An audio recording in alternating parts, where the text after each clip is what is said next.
आज पार्सल घेताना माझ्याकडनं अशी काय चूक झाली की मी पार्सल न घेता घराशी परत आलोय। नमस्कार मंडळी, आज महाशिवरात्री आहे। सर्वात आधी माझ्याकडनं तुम्हा सगळ्यांनी महाशिवरात्रीच्या खूप खूप शुभेच्छा। अंघोळी करून मी रेडी झालोय देवलात जाऊ, कारण शिमगो आणि रामनवमी तोंडावरच आहे। त्याच्या संदर्भात चर्चा करूसाठी गाववाल्यांनी खास आजच्या दिवशी मीटिंग लावलेली। मीटिंग वगैरे करून झाली, त्याच्यानंतर मी जेवण पण घेतला।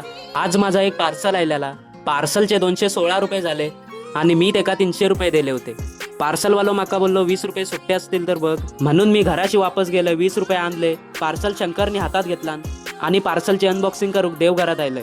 2 फणी, 1 क्लिप, 1 वस्तरा आणि कैची, बाकी काय माहिती नाही, पण केस कापूक आता मजा येणार आहे। भावांचा हा चित्र एवढ्या प्रेमान काढलेला, ता चित्र आज तो स्वतःच भिंतीवरनं मिटवे होतो, कारण त्याच्या मम्मीक हा चित्र काय आवडलेला नव्हता आणि त्याच्या जागी तो आता घोड्याचा चित्र काढणार आहे। आज आलियाच्या इथं हेल्थ आणि फिटनेस चेकअप कॅम्प लागलेलो। कॅम्प बघूक गेलाय तर इकडे कोणच नव्हतो। आलियाक विचारला कॅम्पवाले खय गेले, तर ता म्हणूक लागला इकडेशी दुपारी 1 वाजतात गेले ते। संध्याकाळी पावस वर्षी जाऊन आलोय, घराशी येऊन बघतो तर मम्मीन रूमला टाला लावलेला।